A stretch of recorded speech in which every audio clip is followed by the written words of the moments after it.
And hello, everyone. My name is Keith Williams. Welcome to How Great God Is, where we deal with spiritual topics.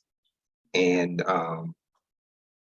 normally we, do a lot of preaching, teaching on different topics. But today we have a guest with us today.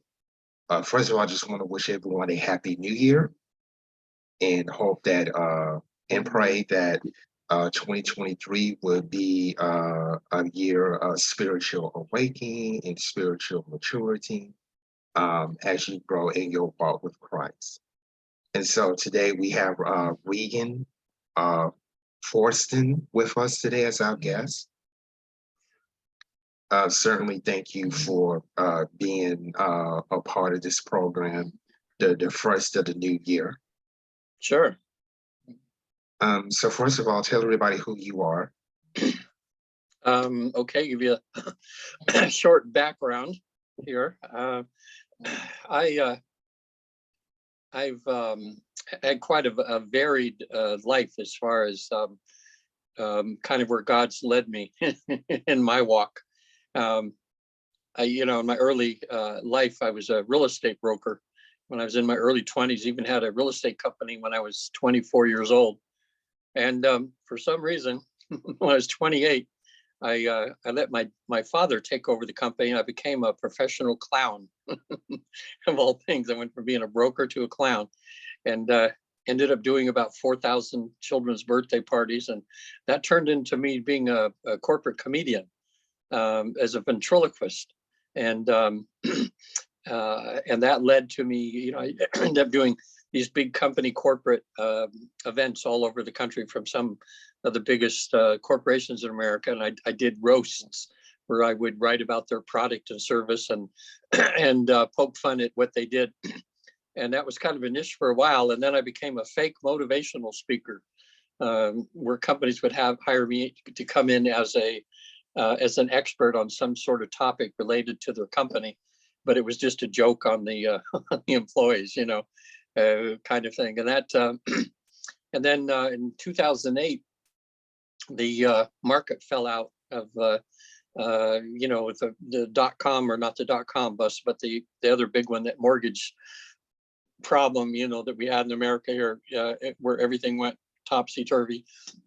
And so I went back to school, and I was going to become a stage hypnotist because when the market fell out, I'd usually, before that, I would get like $5,000 a show to go in and do an hour comedy show. And I was doing lots of them, making good money. But after that 2008 fiasco that we had financially, I was lucky to get hired anymore, because companies weren't spending that kind of money, anymore on entertainers.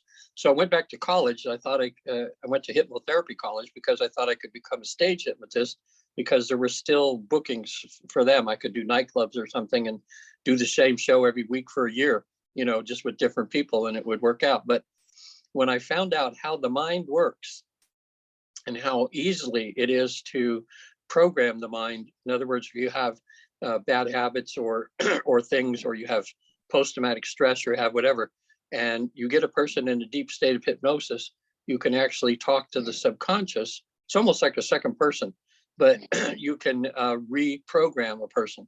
And so at that point, I decided that God wanted me to help people with their problems and not make them quack like ducks for comedy, So then I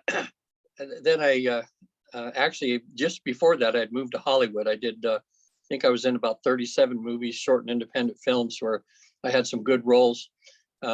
Moved to Mexico for a while. After that, when I was going to retire a little bit, but then my mom got sick, so I came back to America. And in that time, I met a beautiful woman who's my partner now for the last 8 years. Anyway, became a hypnotherapist, and I started, helping people with their issues. And it was a job that I just loved. Boy, when you're sitting next to people and they have gone through some of the most horrific things of abuse and violence and things in their life, it takes a lot out of you, even being a therapist, to be, hearing this kind of thing all day long, And but I loved it. So it's funny that the way I felt God kind of led me. I was a clown for a while, getting to experience that part of the world with love through humor and laughter. And then all of a sudden I'm dumped into this, hearing the worst that happens of humanity with all of my clients, because most of my clients had PTSD from one sort or another. It was quite an awakening, of having to kind of see the world in its entirety, with the good and the bad, so I was on an airplane. My significant other, Patricia, for my birthday, was taking me to Hawaii, and I got on the plane. I started getting sick, and so sick that she took me to the hospital. When we got off the plane, she made me go to the emergency room, and they took X-rays. They thought I had stage 4 cancer, of all things. Airlifted me to Hawaii, to Honolulu, where they had a specialist, and it ended up being that I had something called valley fever. The big long, the name of it medically is like 20 miles long, but it's just a spore that's in the air that if you breathe it in California, mostly in the valley where you get a lot of, it's just like when the wind comes along and blows the dust. And if you just going down the highway, breathe in the spore of this, gets in your lungs, and if you're over 60, there's a lot of fatalities on what it does. Anyway, I spent 2 months in the hospital, and during that time, for some reason that came to me, all of a sudden I remembered a book that I read back in 1995. It was called Journey of Souls.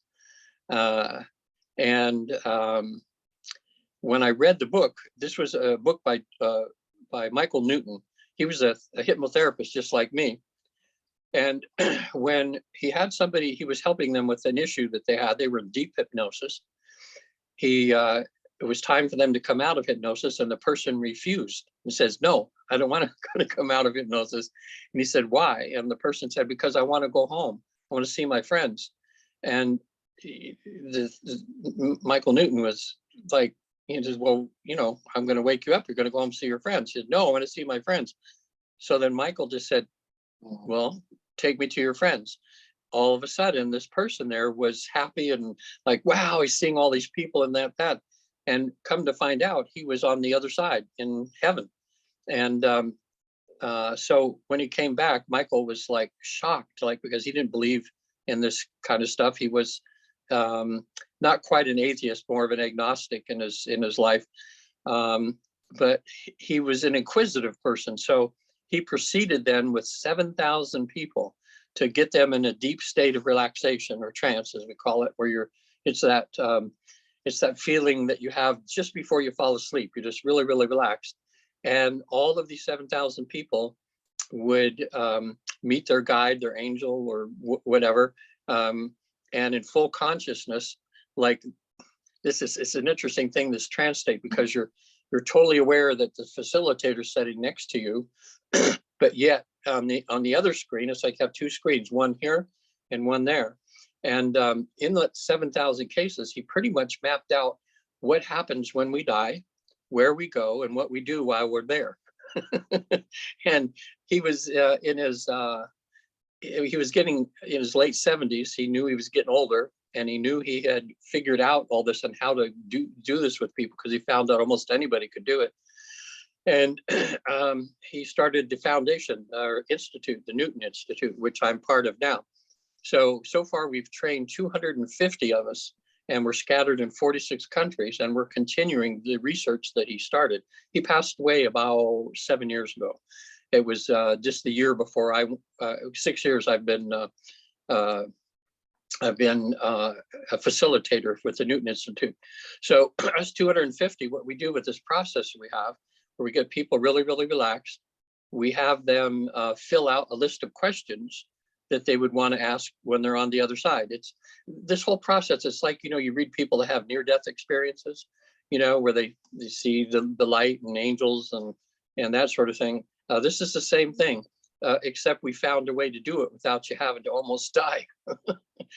So we found out it's a natural ability that we all have because it's about 90% successful.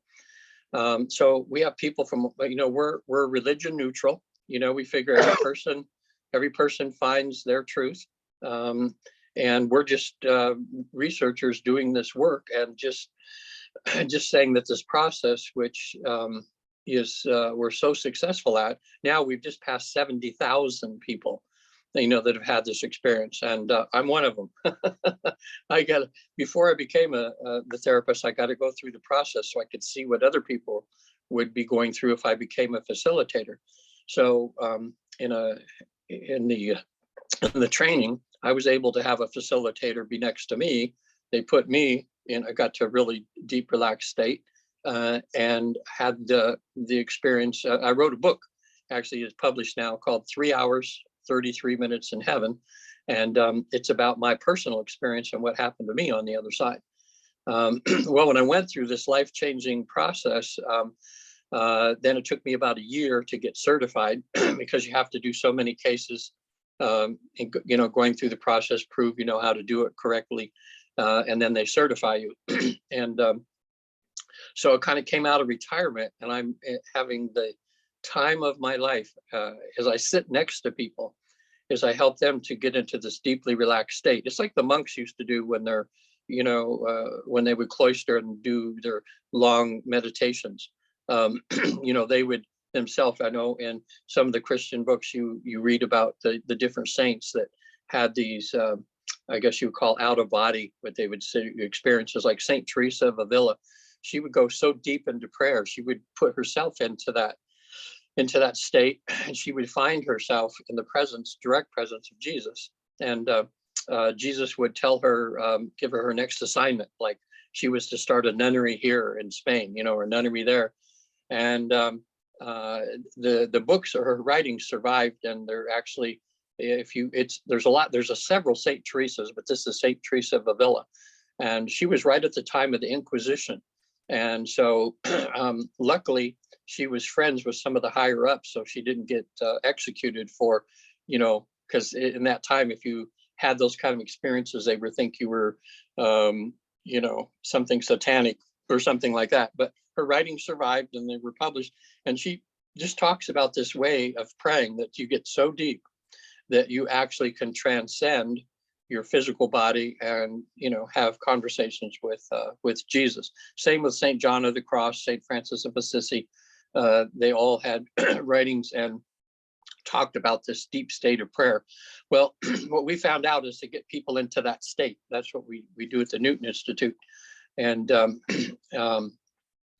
I have people, so far I've had quite a few Christians that have come and had gone through this process, Muslims, and had agnostics that didn't believe in God, but after the session they go, okay, you got me. There's an afterlife. There's a God, and just a lot of people that are just spiritual but don't have a particular walk. But of course, I'm here in America, so most people have some sort of Christian background, or growing up they've been Baptist or Catholic or Methodist or Mormon or whatever.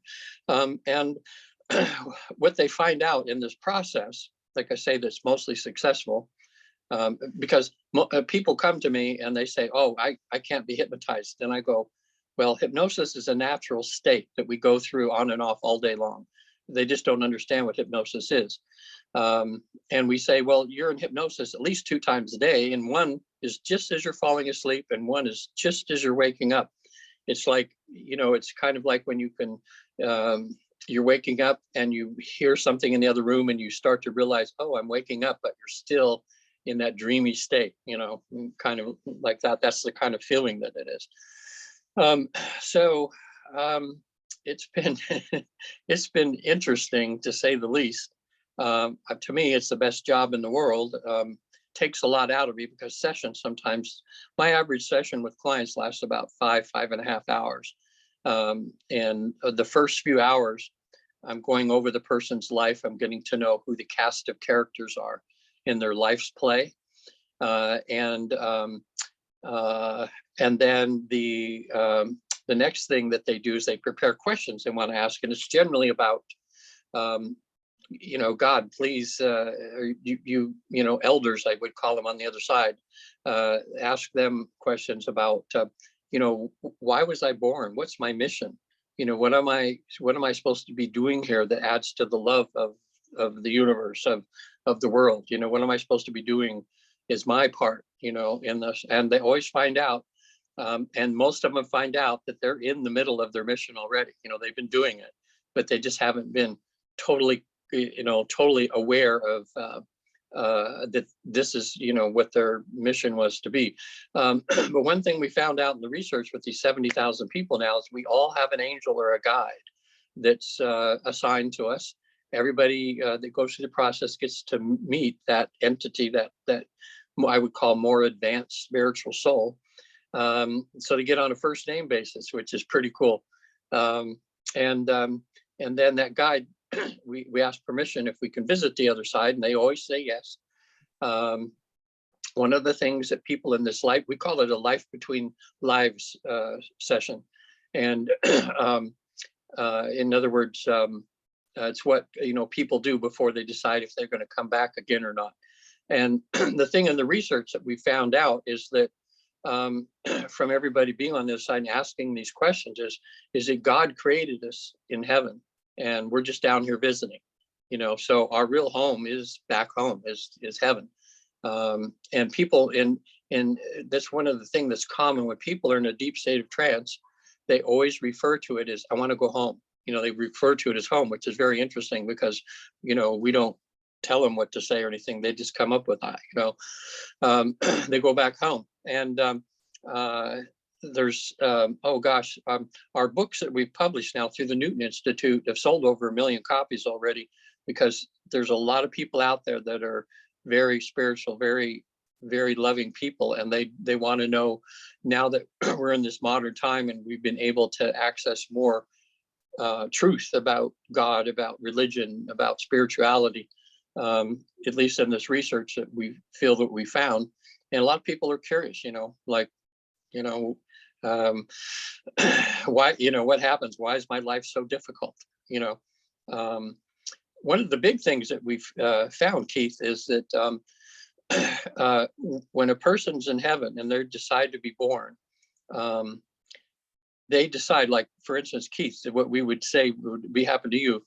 You're in heaven, you're about ready to be born, and you decide how much of your soul self you're going to put in Keith's body. And then usually when we ask that, when the people in the state, we say, well, how much of your soul self did you put into your current body? And it's usually about 50-60%, something like that, which means that there's always a lot of you, or part of you, your higher self, that's always in heaven. And I witnessed that personally with my clients as they merge with their higher self, because because I'm asking them questions through this whole thing when they're in trance and what they're experiencing, and they're conveying to me and telling me. And all of a sudden they're talking about themselves. It shifts from first person to third person. And it's just, oh, I get goosebumps. And all of a sudden I'll say to that person, I'll say, am I talking to Keith's higher self? And they're like, yeah. And I go, okay. And then we record all these, you know, so when people play it back, it's like your higher self is saying, you know, Keith knows what he should be doing, but he's so darn stubborn. You know, he needs to get with this, and he needs to get with that, and get with the program. And, you know, telling people how to eat better, how to forgive people. And, you know, that higher self is there rooting for you. So people are surprised by that. I have several things that I want to say, and I also have a question. Sure. So a couple of years ago, I had, you know, I was in the middle of this class, and we have just finished eating lunch, and we're getting ready to do the afternoon session, you know, of the class. And all of a sudden I blanked out. Yes, Whoa. I just completely, you know, I completely blanked out. And all of a sudden I became this mouthpiece, you know, for God. You know, Yeah. it was like God was speaking, you know, out of my mouth. It started as, it started as like speaking in tongues, and then there Mm-hmm. was actually an interpreter. I could actually hear the person interpreting whatever was coming out of my mouth, but at the same time, I literally was not there. Yeah, it's like it's like it's almost like it's you and it's something else, that but you understand what's going on, but what's coming out of your mouth, there's that other part of you is going, what the heck, where's that coming from? You know, kind of things, kind of, I guess what they would call it channeling, or in other words, it's somebody from the other side that wants to use you to get out some information. And it's there's actually on I haven't watched it yet, but I want to watch it tonight, on Gaia, Gaia. It's a subscription service you can get through Prime, and I think it's like $8 a month or something. But there's a brand new thing called out. It's about channeling. It's about trying to help people understand that this is not something demonic. It's not something bad, but it's a very common thing that's been going through the ages. And certain people like yourself or others that have an open heart, or this love that they have, sometimes the elders from the other side will use you as their mouthpiece in a way to give these beautiful dissertations on love, on things like that. I've had that happen a few times with my clients when they're deep trance, where like, it was so funny. My first case that I had was a young man from Australia, and his name is Greg, and he's a medium over there. He has a TV show and everything, and he wanted to go through this process. Well, I have my manual that's about that thick of what we do in this process, and so I'm going through. I'm getting him in hypnosis, and I'm nervous because I'm thinking, oh gosh, I'm going to goof this up. What am I going to do? And he was quickly on the other side, and so he said, Regan. I said, what? He says, I'm already there. And I go, oh, okay. So I had to go page way through to get further in the manual there. And so his guide, he called him Merlin. He says, well, I always called my guide Merlin. He met with him right away and found out that he was one of 8 other souls on the other side, that he called it Black Ops. They were souls that were so advanced that they chose to come down in this down to earth to in their own, each of the 8 people in their own way, to try to advance the spirituality of people, because the earth's in a little bit of trouble, as we all kind of can feel, that there's craziness going on. Well, anyways, going through this, and I'm going through the pages and everything, and then Greg in trance says Regan, Merlin wants to speak with you. And I went, oh my gosh, here's this guide on the other side that wants to speak through him to me. And I says, okay, what does he want to say? And he says, calm down, Regan.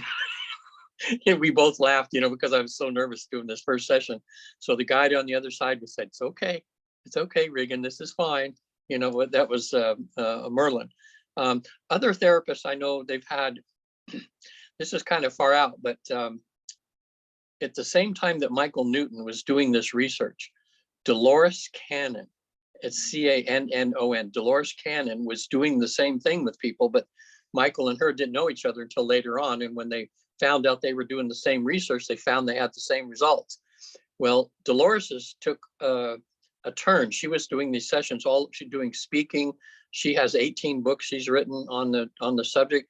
And some of her books would describe kind of what's happened to you, because in deep state of hypnosis, she was like over in Europe doing a session, and all of a sudden this other soul was talking through her client, and it was he described himself as an alien, which is interesting.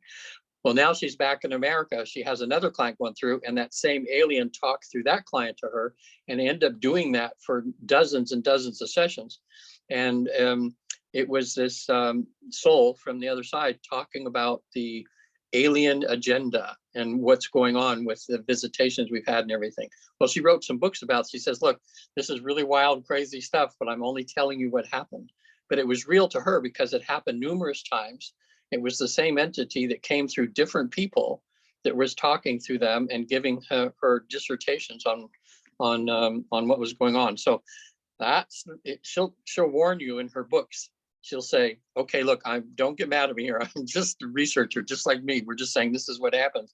And she would say, this is just, make of it what you will. But it's a little. She says my books will blow every socket you have, and even me, when I read her books, as much as I believe in the afterlife now, know it's real because I've been there. Some of these things, my eyes just go, whoa. There's so much more to life and so much more to God than we can even imagine. So tell me, Keith, when that happened, how long did that go on for before you were all of a sudden, in a sense, back in yourself? Was it just a few minutes, or was it a long time? It was maybe anywhere from an hour to 2 hours, or Wow. something. It was, pretty, much, a long time. And, I'd opened up my eyes and I looked around, I found out I was, you know, back in the classroom. I was like, what happened? Yeah. And how did the people respond to what you were talking about? Did anybody happen to record it? Well, the person that was teaching the class, she actually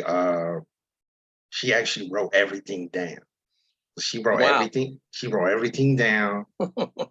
She wrote everything down that was said. She was like, the class was like really, they didn't know what to think. Yeah. They was kind of scared, and she was like, calm down. And they just said, calm down, let him speak. Yes. Wow. So tell me, I'm just curious now too, interviewing you, what kind of things did you say? What was the topic about? What was the highlight of the hour or so that you were doing this? Well, basically, so it was basically words of encouragement, because a lot of people were down, they felt like they didn't have any direction, in life. So it was like a word of encouragement. It was like, God just, giving them, okay, this is your purpose, this is your direction that I'm giving you. And he mentioned that, through me, you have everything that you need. And so now you know what your purpose is. You need to go out and fulfill your purpose. Yeah. Wow. Well, that's interesting too, because with my clients, when the ones that are Christian, when we have them on the other side and they're with their guide, they get their questions answered. And then I'll always remember to ask the counsel. I'll say, well, this person here is a devout Christian. And I said, is there any way that they could like have a little talk with Jesus? And they always say yes. And oh boy, the hair stands up on my arms as they're having all of a sudden Jesus is there, and they're having a personal consultation with him, and they're asking them also questions about their life.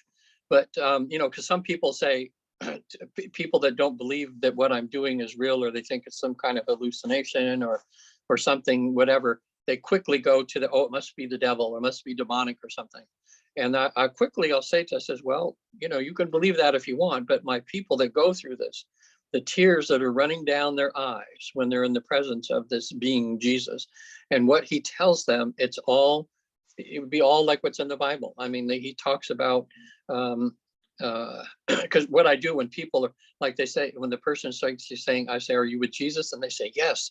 And I say, okay, I'm going to be quiet now for a little bit. I want you to ask Jesus anything you want. Have a conversation with him. And when you're finished, let me know. And then I'm going to ask you to share, because we're going to put it on this recording so you don't forget it when you wake up, when you come out of trance. So when they're done, and I say, okay, what happened? And and they just it's transforming. They said the love that they felt. And Jesus actually has been consistent so far, because generally all the time what Jesus says to them is, look, I'm as close as your heart. All you have to do is remember what I look like, and remember this thing here, and it will help you to get through your issues. To say, look, I'm right here for anybody, that wants to, to follow me. So nothing demonic, nothing negative. It's all about them coming back and becoming a better person, that kind of thing. Yeah, it was interesting. And here's the thing about that, is that, after that experience, class was, I mean, we was in class, but we couldn't go on with normal, we Yeah, couldn't go on with normal class activity after, what happened. yeah, We pretty much, spend, I talked about the experience. I talked about the experience. There was a lot of prayer and meditation that took yeah. place, after that. And I was like, well, I was like, well, how can we go on, with normal activity after, Yeah. what happened? You It's know, like they s- just witnessed a miracle in a sense, and you just can't go back to, okay, how's the weather out there? You know, yeah, it's just it, something that cannot go to. One of the problems that I do have, with mhm. that is that there has been a lot of people that, said that they have, had those type of experience, but it's nothing biblical, about it. Are you familiar with the Word of Faith movement or the so-called prosperity gospel? Are you familiar with that? No, I'm not. Okay, so you have a lot of Christian teachers like Jesse Duplantis and Kenneth Copeland. They claim that they have these experiences, but whenever it comes out of their mouth, it has nothing to do. It has nothing to do with spirituality. It has nothing to do with Christ. It does not line up with the Word of God. It just totally, just Yeah. out of the ordinary, and it's nothing what you and I have, Hmm. experienced. Like for example, Jesse Duplantis have this idea that that God needs us. He does not need us. We need him. We need that. We need spiritual guidance. It's not the other way around. And so this is the stuff that they teach and are really turned off. Really turned off. About that. But going back to myself, one of the things you have to realize is that you have to be a willing vessel. Yes. You have to be a willing vessel. It's not something that I promise you, what I've been to is definitely, not made up. It's something that I would never forget that experience. And Uh-huh. It's like a it, big wake up call, huh? it was a wake up call, Hmm. for me, because, I came into this facility, I was unforgiving of myself. It took me a while to forgive myself of some things that I have done. I felt like I was not loved.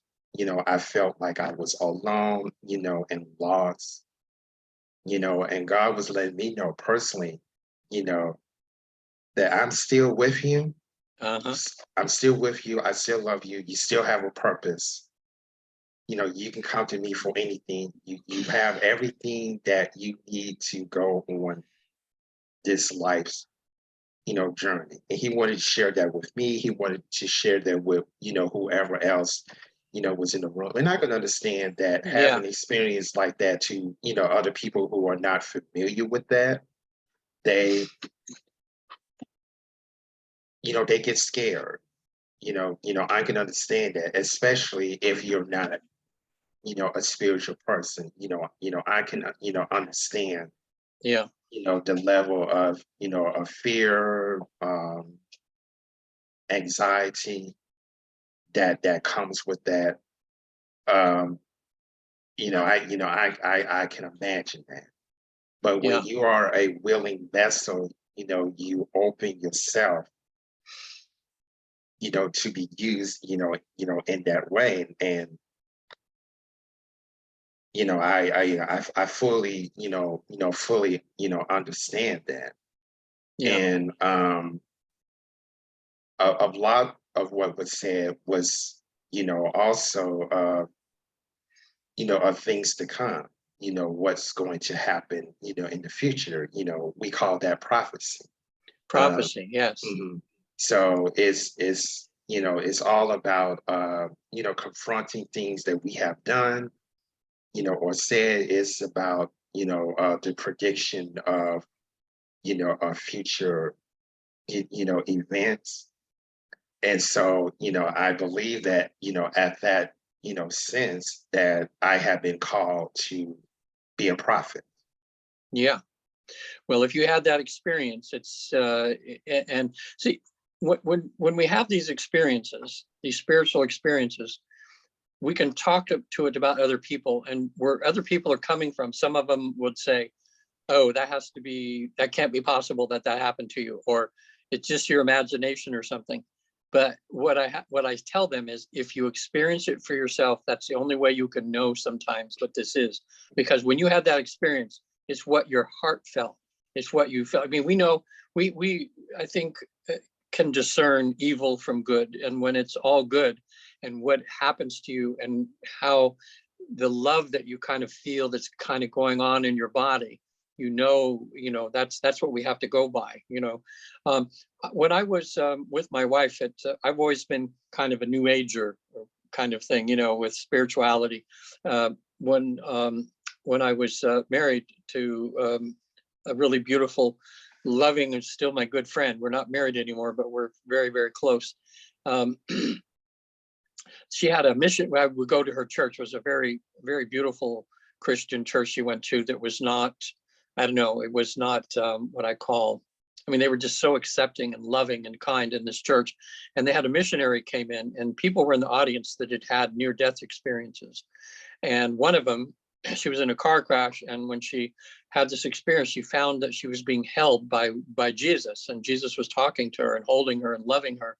Well, she wasn't a Christian before that incident happened, but boy, was she afterwards. And she was a devout Christian. And in crying, she was crying, and she was telling the facilitator, "Please don't tell me that experience was demonic. Please don't tell me that this Jesus that I met was not real," or whatever. And the facilitator said, "Well, as we go around from church to church to church, and we're finding out that a number of people had these experiences." So what they decided, they said, "Okay, if what happened to you on this other side, if you could take that, in a sense, lay it over the Bible, and if it kind of was, if it kind of was, uh, you know, biblical in a sense, that way, that was probably good. And if it was an experience where you were asked to do something which wasn't good, or which wasn't loving or kind or something, then it was maybe the negative force that squeezed in there." So, I went, wow, what a good way to look at that. So each person, it's kind of up to us. So this research we're doing, I mean, we don't know exactly where it's taking us, but so far with these 70,000, nobody's had a demonic experience. Nobody's had anything but love and kindness. And like, when I was having the experience, when I came back, I think about it every day. There's not a day doesn't go by. Uh, I was above the earth when I was coming back. My guide, his name was Rebazar, which is an interesting name. I was getting close to the earth. I could see the aura of the earth. And I was just telling my guide, I was saying how beautiful, what a school, this beautiful school, this earth was down here. And as I started getting a little closer, I'm in deep trance, but I started feeling all these emotional hurts and pains. And my guide stopped me for a minute. And he said, "Regan, are you sure you want to go back and do this work that you're going to be doing?" And I'm in this deep state of trance, but I said, "F yes." I'm thinking, oh my God, I just said the F word, but I was so excited about this work. And he said, "Look, Regan, if you're going to do this work for us, there's 4 things that you have to do, or your physical body will get sick and you're going to die." And I went, "Oh, okay. Tell me what these 4 things are." And one thing he said is that as you awake in the morning, do some sort of spiritual exercise. And then I heard a prayer in my mind that I remembered that he was giving me. And it was, as I wake up, it's "Bless this day and those that I serve, as I keep one foot in heaven and one foot planted firmly on earth to accomplish my mission of being kind at any cost." Because what I found out when I was before the council, when I was there, as I said, "Well, what's my mission?" and they said, you decided to be born, Regan, to learn kindness. That was my, I'm 72 right now, and I've been learning that my whole life. Oh boy, it was a big lesson for me coming up to be kind. And then on this council I had, there was 4 people there. The one that was talking to me was a Chinese looking gentleman. His name was Late C. And his eyes, when they smile at you, you just feel this love, it was just beautiful. And next to him was a woman elder there, and she had a hood on. She took it back, very beautiful, Kari Daka, I think she said her name was, or something.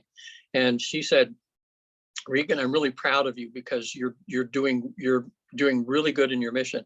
And I remember standing before them and feeling so good that, yeah, I know I am. I'm doing pretty good at being kind, And also, the second thing that I found out that I came down to work on was balancing my male and female energy that I have. Because what we found out is that when we're born, we're both masculine and feminine within our bodies, but one is more predominant, which makes us either, male or female. But the problem that we have in this earth is that we don't nurture that second side of ourselves, that feminine side of ourselves. And I'd had could go on a whole hour program talking to you how I came to this realization. It was miracle after miracle after miracle that I found out that I had not paid any attention to the feminine part of myself. Right as I had that realization, 2 days later, I met a woman at clown school who became my second wife, who had 4 daughters. So for 10 years, I was immersed with 5 women all day long in my life. And it changed my personality. I became very feminized by being with these 5 women for 10 years. And it was a beautiful feeling because I began to allow myself to cry, to be more emotional.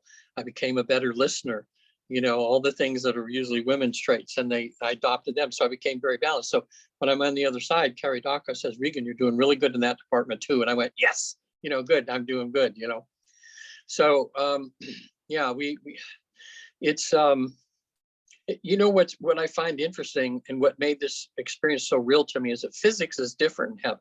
It's not, I found out that my true essence is a ball of energy.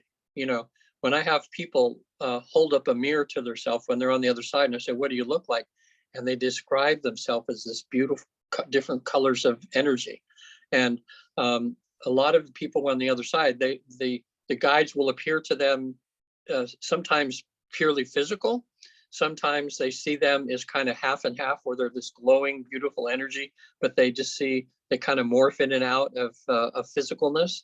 And sometimes I've had people say, well, I know it's my guide. And I'll say, what does he look like? And they're just describing this beautiful purple and blue and yellows and that. But when they're in a deep state of trance, they recognize that guide as soul. One of the things in this process that everybody gets to do so far, all but just a few have been allowed to do this. They want to speak to their soul group, or they want to see their soul group. And these are souls that you're really close to in heaven, with the billions and trillions and whatever souls there are there. But there's a number of them they're like an acting troupe.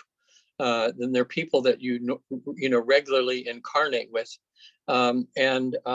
When they're there, and I'll say, well, the mom's passed on. I said, let's see if we can have a conversation with your mom, who is passed from earth but is in heaven now. And they'll look around, like, oh, there's my mom. And I'll say, well, I want you to kind of walk or float, however you're doing this, over to her, have a conversation with her, and then let me know when you're done. And I've had the most some very tearful reunions with people that have lost loved ones that they love. And like when I was there, I saw my father, my mom, and my brother, all that had passed away. And it was so natural over there. It was just like you're in a house and your dad's walking by. Hey, Dad, how you doing? You're doing fine, And then I was on. There's my mom smiling at me, and my brother.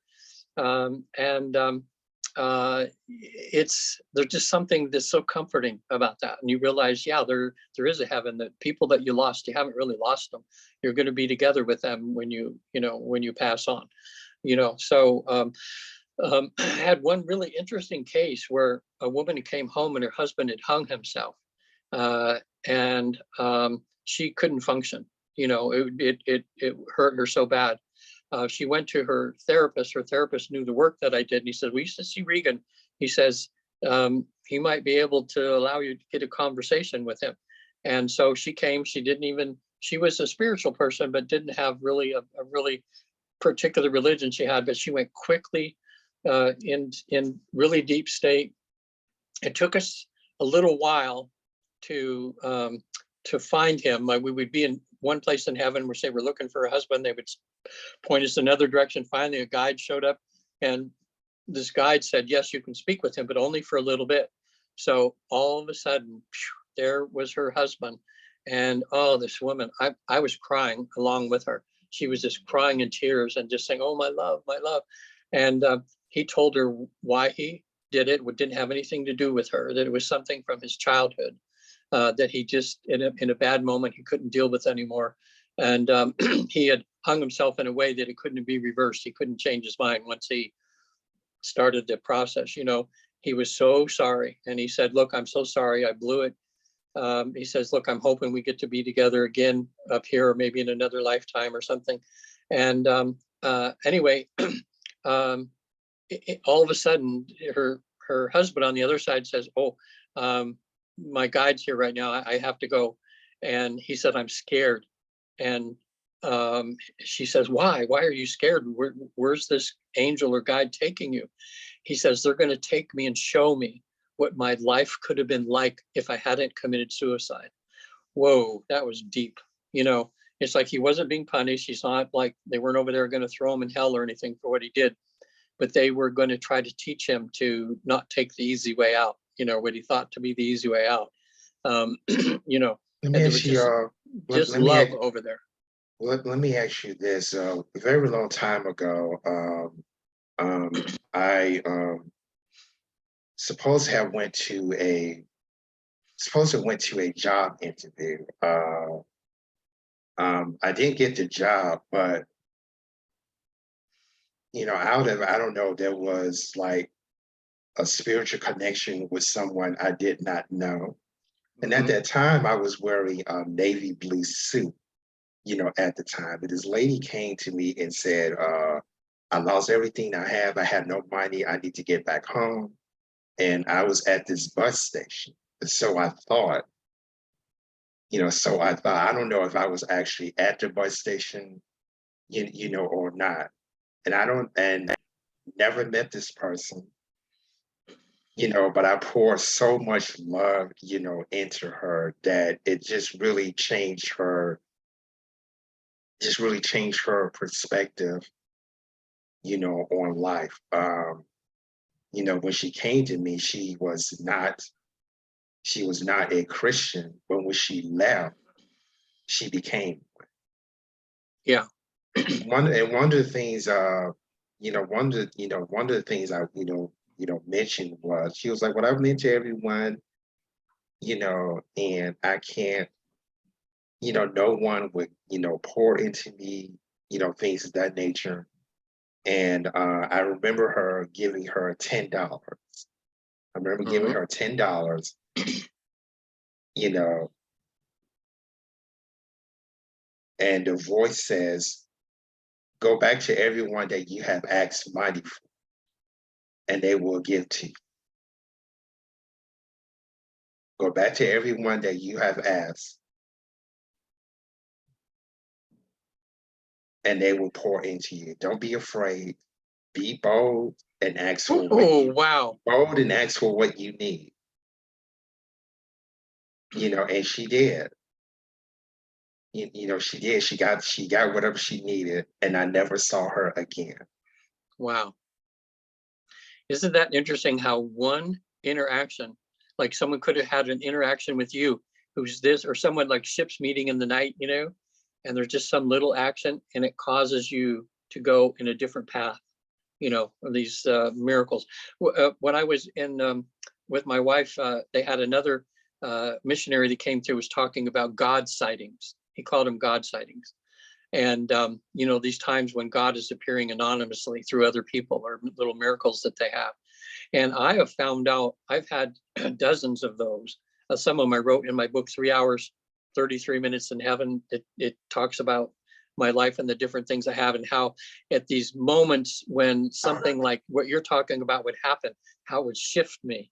And I would just go in a little different direction that would lead me to the next place, you know. Is that what happened? Is that what happened to me? I think so. You know, it definitely you have an open heart. And that's, see, the angels on the other side, what they say is everybody has a guardian angel, like, but they can't interfere with us in a way. They kind of whisper things to us, like sometimes our intuition will get an idea or something. Sometimes that's them whispering to us in a way, you know. But once we realize that we do have a guide, and I'm just doing this as a demonstration, like it's like what I do. I just kind of look up, because we all think of, you know, that they're up there somewhere.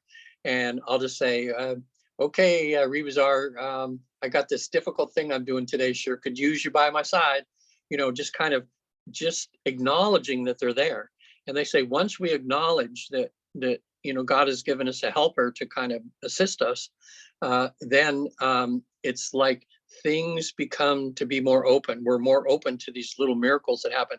Sometimes so many, like the guides on the other side say, us human beings, we miss 90% of the miracles that are sent our way because we're looking like this instead of being more open, you know, and looking at a wider thing. So I've led my life by this divine inner guidance. There's a book out there called Divine Guidance, A Birthright, something like that. Oh my gosh, I'm trying to think what it's called. But this woman talks about how all through her life, God has shown up, and she's begun to listen to that. So she knows when one of these little miracles that happens, she goes, okay, I'm listening. What's this miracle about? And all of a sudden it would take her life in this new, better, positive, beautiful direction, you know, that way. So we're all open to that. So it sounds like you got the wall between here and the other side's kind of cracking open for you, and these things are starting to happen. So yeah, you'd be the perfect candidate to do one of these sessions, you know. Well, Now, there was also another instance to where there was another instance to where I, you know, found myself at a church, and there was a lady with 2 children, and she was contemplating whether or not she should go in this church, because we know in a lot of churches. So you have a lot of churches that, unfortunately, they don't show love and they don't show, you know, yeah, kindness. They are kind of judgmental. yeah. So in this vision, this lady with 2 children, and she was pregnant with a third, was contemplating whether or not she should go in this church. You know, and just like the angels, they're, you know, flying around. I find myself in that same state. Mm-hmm. Of flying around, going to this church, and I was given this assignment, to tell this lady, you know, to give her a word of encouragement, and that the church that she is going to, they're loving, they're kind, they will accept you. So don't be afraid. Open up the door and go Wow. in. Wow. And go in. And I watched the whole time. She walked in. She walked in the church. Everybody was loving. They was accepting. They was kind. Just as I have. Just as I have. Told her, and I thought that was kind of, something that just unexplainable. Why would I be a part of that vision? Mm-hmm. So what we found out in the research is we're all down here to be co-workers with God, in a sense. So we all have a mission. Sometimes it's just sometimes it's just learning patience or kindness or compassion, or how to deal with adversity, that toughens us up as souls. And the ultimate goal is to be like when my people are interacting with people on the other side, these are people that have kind of graduated. In other words, they've had lifetimes, they've they've been in heaven and they've reached a certain spiritual maturity. And then, like we found out in heaven, there's a zillion jobs that souls can have when you get to heaven. You don't just get up there, like you're saying, play harps or sit around and play, cards all day, or something. There's always some job that you can take that will help bring up those beneath you that haven't reached the certain level of spirituality. So it's like when we pass on, it's just doing more work over there, because we've learned more about life that way. Now, the one thing that with some of my Christian friends that have done this and clients, the way that in the process that we use to get to the afterlife, we're trying to access their soul memories, things that have happened to them since God created them. And the easiest way we found to do that is when they're in a deep state, we will we'll have them go, people, when they've had near-death experiences, talk about the tunnel, the light at the end of the tunnel. We've all heard that before. So we use that scenario where they're in a deep state. We have them wherever they're at in this blackness, or, people sometimes call it this space above the earth or something. There's a tunnel that appears, and we just have them go into the tunnel. We have them float down, and count from 10 down to 1, going towards the light. And then I say, okay, when we get to 1, when you're at the end of the tunnel now, you'll be standing at another time in another place when you were having another soul experience.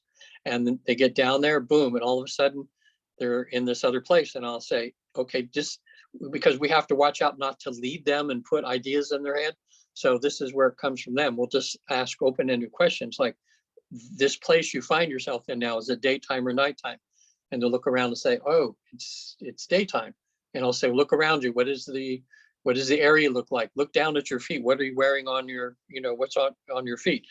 Put your hands out in front of you. Are these the hands of a male or female, or a young person, old person, whatever? And they find themselves in an experience that they were having as another soul. I mean, they're the same soul, but just in another body at another time in their life, or a past life. And they go through, we go to 3 or 4 things over there. We found out there's no time or space on the other side. So when they're having this experience, we can say, okay, now 1, 2, 3, you're back as a child. You're in your home where you were having a meal with your folks. Tell me who's there. And they'll describe, the situation. Well, anyway, they get to their death scene, and this can get a little spooky sometimes, but we have a way so they don't re-traumatize themselves from how they died before, because so many ways we've died in the past. But anyway, they see themselves pass away without being re-traumatized. They feel their soul leave their body. And then we say, okay, now what happens next? And that's when they turn around. There's a guide, there's relatives that have passed on, or somebody's always there. We found out that nobody dies alone. When you pass on, there's always some benevolent, soul or being, guide, angel, whoever, shows up, that will be there to escort you back home. But there seems to be this little, like the little space between when you pass away and your soul's left your body and you go back home again. Like for me, when I had my experience, all of a sudden I'm on this white horse. I'm dressed in this Roman garb, like I can tell I'm like a major or a colonel or a general or something like this. And I'm going up and down this rows, and and there's people dying on crosses. And oh my gosh, me as Regan, realizing this is happening, I started bawling like a baby, like, God, I would never do something like that, but it was so real. I mean, I can still feel this, my legs spread with this horse as I'm galloping down here, doing my job. It's like, this is Caesar's work. I'm just doing his work, killing these people. And but on my deathbed, then I went to my death scene. I was on this, like a high table. My daughter I could still see her. She had this long brown hair going down to her waist. She looked like she's in her 30s or something. And she's holding my hand. And I realized as I was dying, the horrible things that I had done. And I swore on my deathbed, I remember that saying that I was so angry with Caesar. And I said, I will never, ever again do something just because somebody tells me to do it when I know it's wrong to do. And then I passed on. So my life's lesson in that time, in that thing, was to like I think of that sometimes now with the Russian soldiers that are going over there for Putin, trying to kill the Ukrainians. They're just blindly going in there, killing all these innocent people because somebody told them to do it. Well, luckily, some of those soldiers over there have said, no, I'm not doing it, and they've deserted, or they've refused to go, or they've left the country, because they were spiritually aware enough that, hey, just because some guy says I'm supposed to go do this horrendous, horrible thing, I'm not going to do it. Other people go like sheep, that do that. So they hadn't learned their lessons. So all these 70,000 people have gone to some sort of past life, seen themselves pass away and go there. So what I found out in my take on reincarnation is that there's two sides to it. If you look at it as we're born in heaven, we only have one life. When God created us, we've been the same soul, the same thing ever since God created us in heaven. And all we do is choose these different experiences to embody some of our spiritual self into a human body or another dimension or something as we have experience. And then when we're done, we go back home. So we just live one time, but it's like an actor that does a whole bunch of these different plays. And in these different plays, they play different characters and they learn different things and things like that. So in a sense, yeah, we're just born once, so, but if you look at it in the perspective that soul is created at birth in the fetus, then it's like, we die and we go back, we come back, we come back, we come back, So, I mean, like I say, we're religion neutral. We're just saying this is what seems to happen. And there's so much. Matter of fact, a good person if people want to discuss this and they want to agree or disagree or whatever, or just to try to find out what the truth is, the University of Virginia right now they have a whole section that's for almost 50 years now has been studying reincarnation. They have a whole team of people, and they don't do it through hypnosis or anything. They do it through children who remember being born before. And they have several thousand cases now where they've interviewed children. Like someone will get a hold of the university and they'll say, my son is telling me that, when he was big before he did this, or, was saying, something. So they go interview these little children, they get all the facts that they can, and then they send a team out to try to see if they can find out, did that person who the child is saying ever exist? And they've documented now just hundreds and hundreds of cases.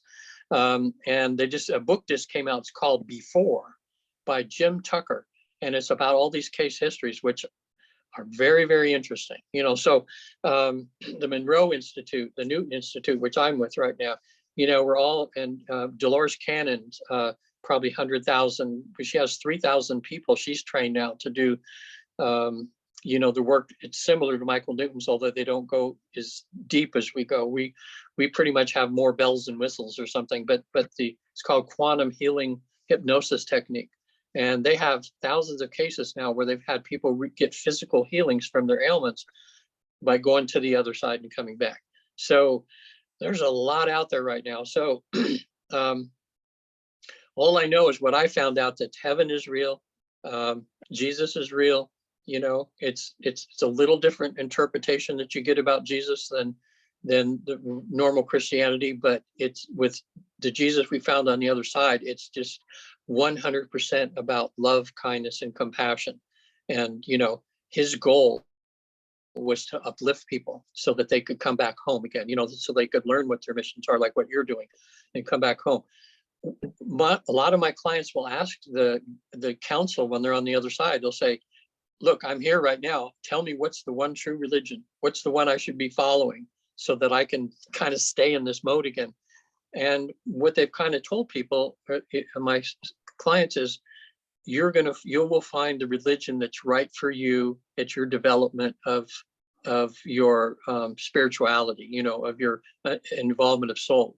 So if you find an affinity with Jesus, then that's exactly where you should be, because that means where you need to be, to like what you're doing right now, Keith, and that's in Jesus, in that Jesus energy that you have, and that love that comes from you, and the kindness and the things that you do are inspired to say to people, is exactly you're exactly where you need to be right now. If you weren't, you would be doing something else. So, that's the kind of the take we get over there. And they'll say, what spiritual practice can I do to stay closest to the other side? 100% so far, they say meditation or deep prayer. They say that when you meditate, the physical body gets to that state where it allows you to access information easier from the other side. And so, meditation used to be, I think 30 years ago, it was still, everybody thought it was, oh, they do that in India, the Buddhists do it. So this isn't a Christian thing to do. And I would say to them, okay, then does that mean the monks shouldn't have done what they did? Does that mean that St. Teresa and all these people that got into this deep prayer and had these spiritual experiences, they shouldn't be doing? Because it's just another, it's this, we would say deep prayer, what they would say meditation. It's just getting yourself to where your heart is open, where you're allowing God to come and speak to you. Right. That's exactly what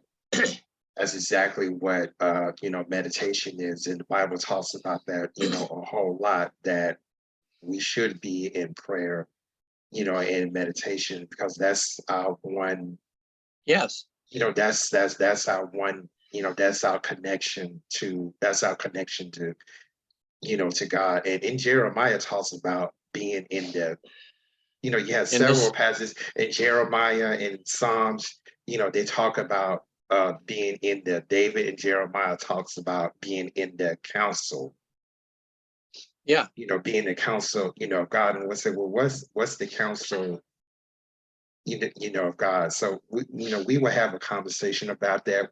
What exactly would they mean about being in the council of God? So we in a future broadcast, we will talk about what does it mean to be in the full council, God, because it's not as what people think it is. It's so important that we do, it's so important that we be, in the presence of the council, because that's where we get our direction, that's where we get our correction, that's where we get encouragement. So I definitely agree with that. Yeah. Oh, I remember everybody that goes for the council, they're never, my experience of my clients is that they always get loving. It's always loving and kind. And it's like people that know you really, really well, who want only the best for you, that can see your flaws and everything. And they don't, we're going to punish you, boom, boom. It's all like, we're here to help you. And we can tell you there's some things you need to do. If you don't do them, your life's going to be kind of a mess, but it's your choice. But if you do this and this and this, they're just like really good life coaches, I would say, that really care about you, that are very wise. I guess it's not so much for the Catholics, they have the saints, saints, all these different saints running around that are spiritually evolved human beings or souls, and they sometimes pray to them or something. And there's some Christian beliefs that say, no, you just pray directly to God. Well, God has just, in a sense, hired these people to help, like so that they can uplift themselves and become more loving by being helpers, by giving love. Just exactly what you're doing, Keith. When you had that woman in the church, you're coming from your heart. I mean, just think, just that little thing that you did, how that could shift her a little bit to be a little bit more, to put her in a place where she could be fed with love and where she could grow in her love for God. Here's one thing that's interesting now too, because when people on the other side say, well, where's God? I'm here now. Let me see him right face to face. Here's what most of them say. They say, it's almost like you say, where's God? And they go, he's everywhere. Yeah, he's so big. So everything, he's not like just, you can say, hey, like, hey, Bill, come here. Hey, God, come here. It's just that on this place that they've opened up to us to kind of experience a little bit of heaven over there. They say that they feel the presence much more strongly than when they were in the physical body.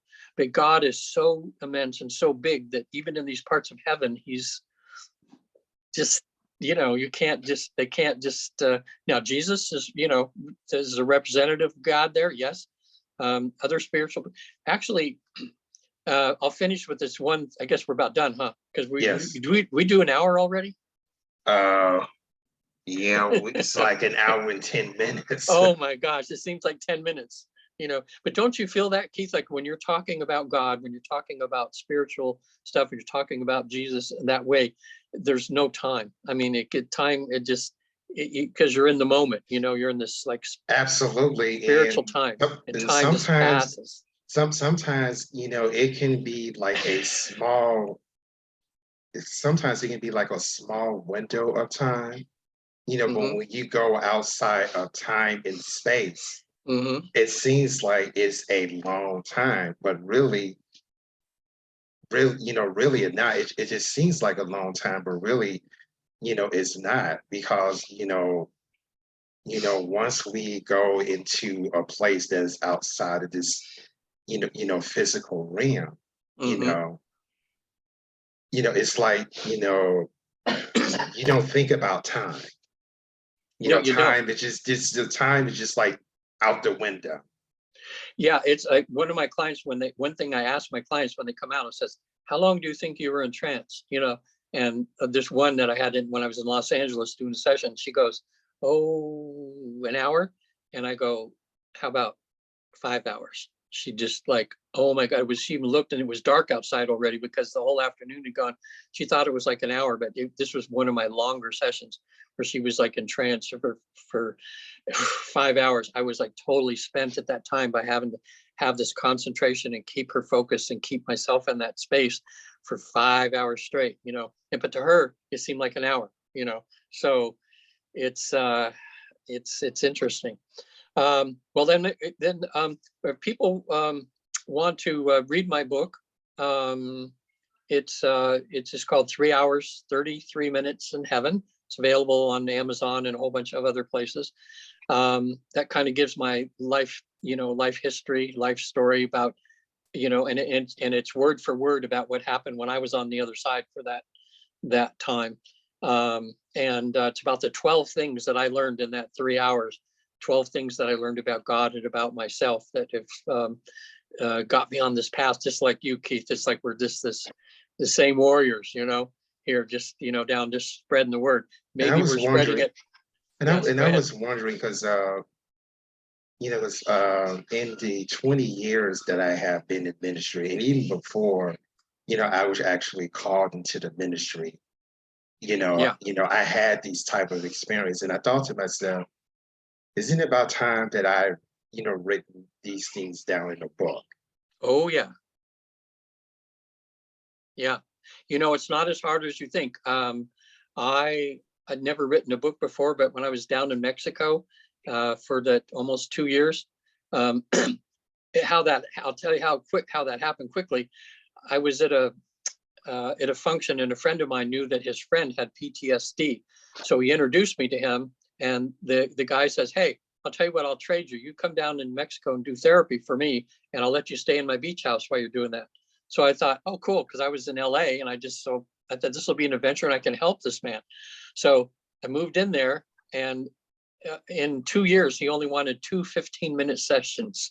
And the rest of the time I was going, okay, what do I do now? So I said, I always wanted to write a book, but I never did. I says, well, I've got time now, and I'd started getting some Social Security checks. So in Mexico, you could, live on $900 a month, So I just sat down and started writing. And it just, once you get into it, it's almost like a divine guidance that comes in, and you just find yourself doing all this, The first book I wrote is I Am Soul, Confessions of a Clown.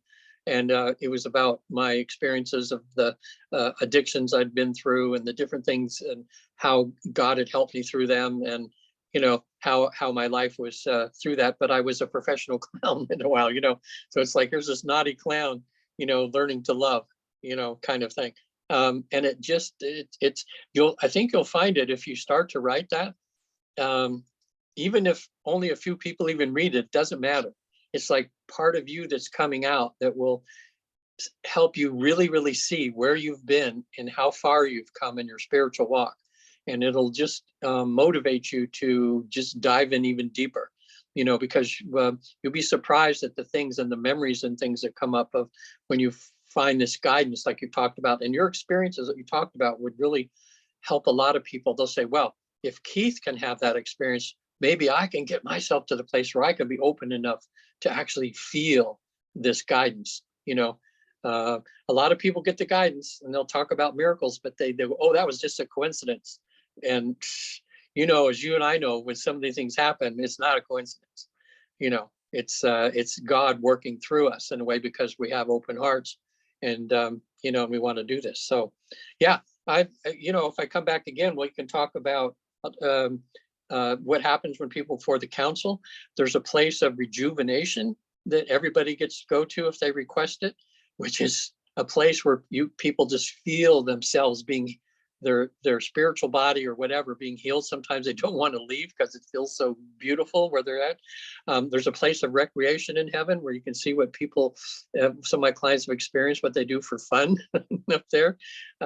There's temples of golden wisdom up there. There's, like I've been to, where they inspired me to write music and things. Is there like an actual place to where, is there an actual place to where, because I remember, I remember in the first trip to heaven that I would have take, and I had this guy, that was taking me, throughout the various parts of heaven. And one of the places I went to, was this room where I saw a whole bunch of jars. Jars? Yes, jars. And I was like, well, Okay. what's in these? And I was like, well, what's in these jars? And my guide said that these are tears. They're tears? Yeah, they're prayers. Wow. They're Wow. prayers, right? They're prayers. They're prayers. They're ready to be. They're prayers. They are ready to be released unto the Lord. And it was just this big room with nothing but jars. Wow. That's a good, what a great, whether it was physical or metaphorical or whatever it was just showing you the power of prayers. People's prayers, like they're getting ready to be open, to be heard. Wow, Right. That's pretty cool. Right, and they were sealed. Some have more droplets, than others, but every one of these jars have, droplets, and I'm like, what's this? And he was saying that, oh, these are the prayers of the people. They're about to be released. Wow. So these are prayers. So these are prayers that actually. So these are the prayers that have actually, reached heaven. Yeah. And they're getting ready to be, released, to God. Yeah. And so this room that that was at, this is where there was stored. And at some point in time, those prayers, are going to be released, to him. But these are prayers that have actually been, released, that actually made it to heaven. Did that happen when in a dream state, or did that happen when you were praying, like a vision, or how did that happen? I'm not sure if it was. I'm not sure if it was. I'm not sure if it was a vision or a dream. Only thing I remember is that I was in a church service, and the presence of God was so mightily, that pretty much that, everyone, was there, had entered into a spiritual, state of consciousness. Yeah, you'll find if you're in church, and if so many people in there are opening their hearts, that energy becomes like a ball of spiritual energy combined together that gives it like more power, Yes. It opens up even there. Yeah, that's why it says after that experience, I mean, my face was so glowing, Yeah. like, they said in heaven, for example, the sun would no longer exist because, God's presence would serve as light. Oh yeah. Yeah. Okay, so We in can. that case, that's the kind of light that was on my face. And it was so prominent, Yeah. in my face that some people did not want to be around. Yes. Some people, yes, you're going to find out. And that's the thing is sometimes even positive people that come in a room and they're so positive and they have this positive energy like that. And some people will go, oh, because they can't, Because one they're not at that person, level yet. Yeah. because even, even today, I know that I'm going through a lot of diversity, right now, but for some odd reason, I had this overwhelming smile that just unexplainable, and I had a lot of people, why do you smile a lot?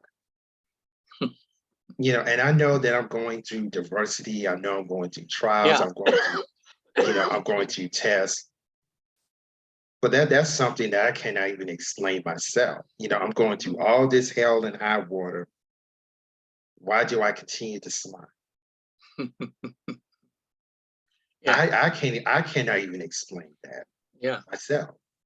But doesn't that inside give you some solace, give you some doesn't that feel good that here you are going through all this stuff and you're smiling, and that's what God wants us to do. He wants us to go through adversity and everything with love and with, in other words, these things are happening to you, but when you have a bigger picture of what the whole thing's about, you can kind of go through it in smiling, in a way. And that's what I've learned too, that the more spiritual a person becomes, they still have trials and tribulations that they go through, but they get through it with a lot less damage to their physical self and emotions because they know there's a reason somehow for it. When I've had people that are on the other side, they say, why did I have to go through this horrible, horrible thing? And then all of a sudden, they realized that they signed up for it before they came down here because it had to do with their spiritual growth. I give the analogy of like, it's like a person that signs up for a course in college. They know that this course, they go, it's going to be kind of hard, but I got to take it to get my degree so I can get on with my life. So they get in college and they're in the middle of this course and they're just going, what the hell am I doing? Why did I pick this course? It's so hard. I can't stand it. This is so hard. But they persevere. They get through it. When they get their degree, they go, whew, man, am I so glad I went through that diversity, to get here. It's kind of similar with life. It's like we signed up to go through some difficulties sometimes. Well, look at Job in the Bible. Oh boy, he had, he lost everything and then he got it. And then in a sense, he lost everything to gain everything, and he did it with, even though he's going through all this diversity, he just still praised God, okay, and I've He lost was this. actually so Job was actually handpicked by, God to, Mm-hmm. to show his, grace and goodness and things of that nature. What a lot of people don't realize, a lot of people give Satan, the devil, who you want to call him, all this enormous power. You know, in a way, they magnify, they lift them up. And I was like, listen, devil does not have any power because there are certain Doesn't. things the devil cannot do. He has to get permission from God to actually do it. If you read in Job, there was things that the devil wanted to do, and God said, well, no, you can't do it unless I give you, permission. But, going into the New Testament, when Jesus was handed over to, the Romans, Pilate says, don't you know that I have the power to let you live or crucify you, or kill you? And Jesus was like, you have no power over me unless the one up above give it. Mm-hmm. So we need to stop.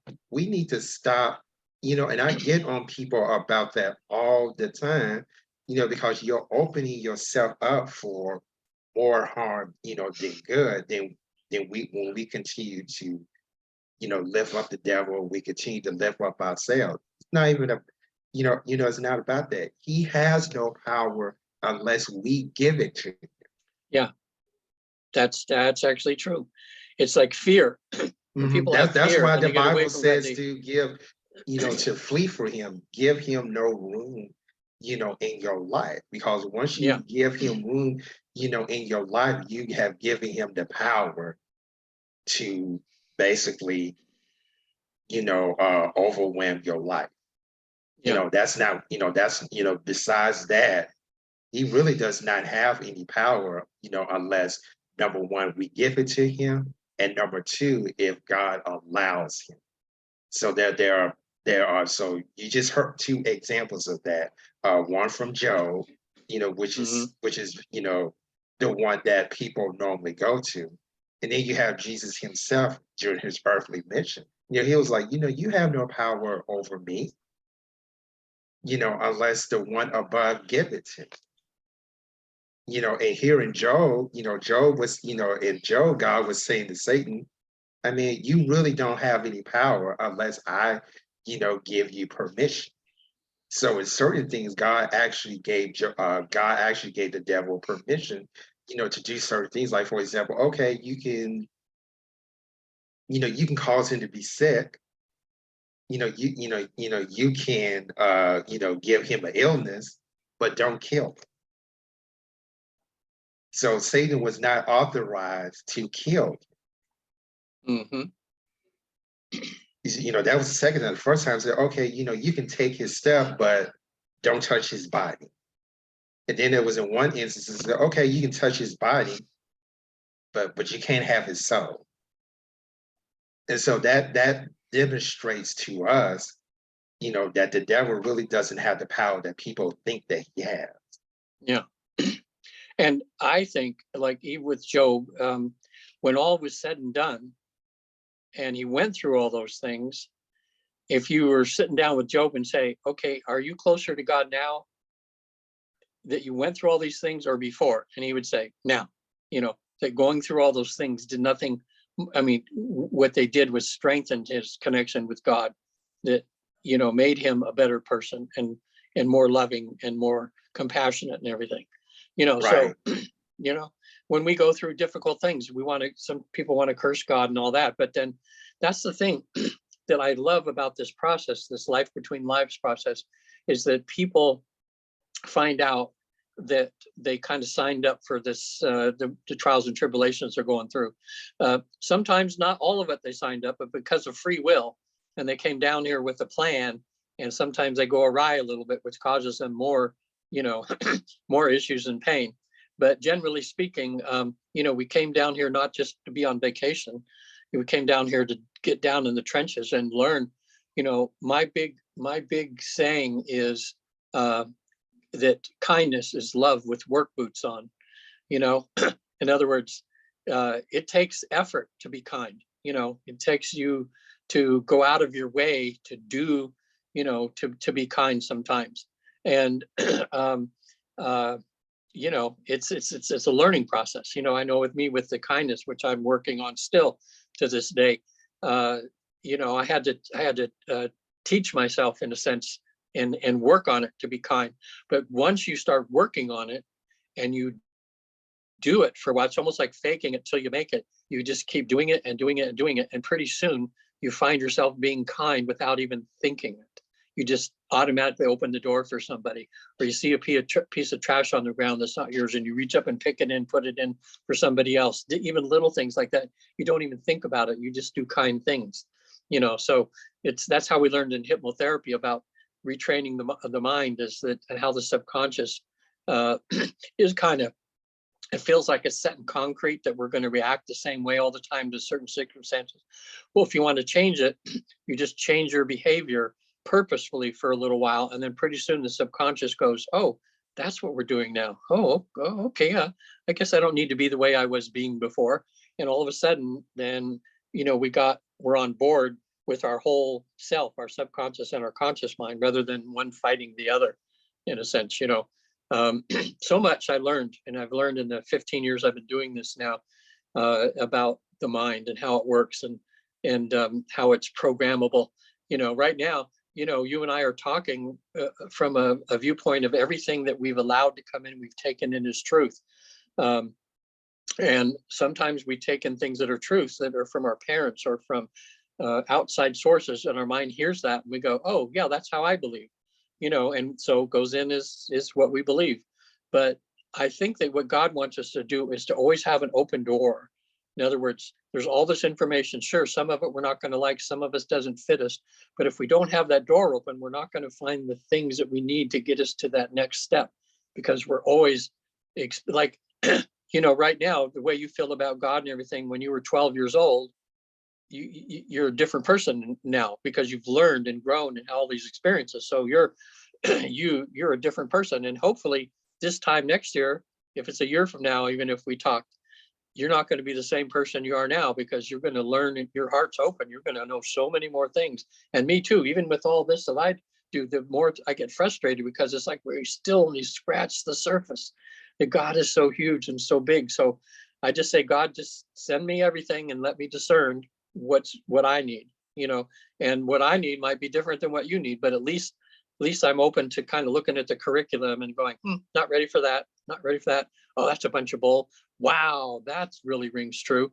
And then boom, now I've added I've added more to my bottom line of love, spirituality. So anyway, yeah, there's so much to talk about. So if you want to talk about this further, or if you read my book and it brings up some questions and that, I'll be happy to tell you from a researcher's standpoint what we found. The 250 of us doing these 70,000 sessions. And if anybody out there wants to have a session or just wants to find more about it, can I give my website? It's got the videos and everything on it. Absolutely. Okay, it's called visittheafterlife.com. Visit the Afterlife, all spelled out, of course, visittheafterlife.com. There's some videos on there. There's even a session on there of a young lady going through this process, and you can get an idea of kind of what happens. But there's also, for people that are out there, I have a regular therapy practice that I do too. And I've been doing a lot of it on Zoom lately, so I can do people all over the country. But I specialize in post-traumatic stress, fears, phobias, anything having to do with high anxiety, depression, that sort of thing, and addictions. Yeah, and we definitely need to, definitely need to, so you mentioned something about phobias, and we definitely need to talk about that because, in today's society, we discovering that, if, for example, if I disagree with you, on something, I get slapped with a label. Yeah. I get slapped with a label, and I'm gonna give you an example. If I say, okay, the Bible says that homosexuality is wrong, and I don't agree with that lifestyle, then people would slap a label on it. Mm-hmm. Yeah, And, they do. And I was like, okay, we need to define what a phobia. We need to define, what a phobia is. In psychology, a phobia is an irrational Yes. fear. So if Uh-huh. I disagree with you, on something, would that consider to be an irrational fear? No, it's not. It's not considered to be an irrational, fear, because when we're talking about an irrational fear, it is you are manifesting. It's a physical manifestation, of a irrational mental, state. So, for example, if there are symptoms that are associated with PTSD, Mm-hmm. right? There are physical, symptoms that are associated with bipolar depression. Mm-hmm. And so, when we're dealing with, and I'll give an example, for me, I am tetra. Oop, lost you. You're frozen in time.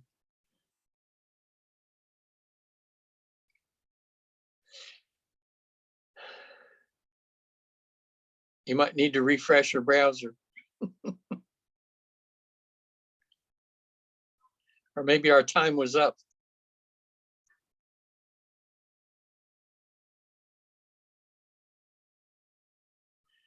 Or maybe it's me. I don't know.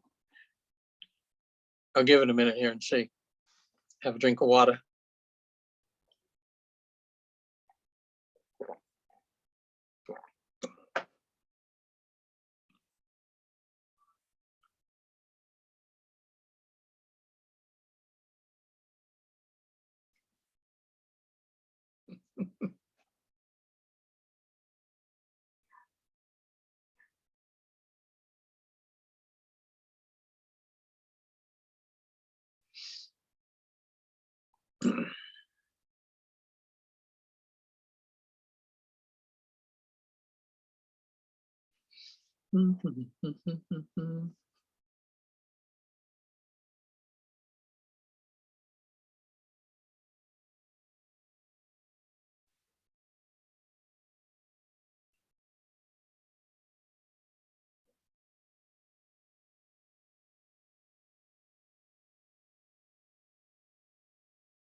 I'll give it a minute. If I don't know if you're hearing me or not, Keith.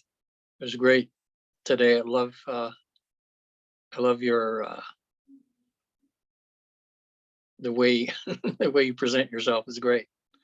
There's so much more we can talk about. At least we may agree on a lot of things and disagree on other things, but it's just a matter of, you know, what we find in this process. And we'll just put it out there, and through it all, we can get to the truth. So give it another minute here. And if you're not back on, I see it still says recording here.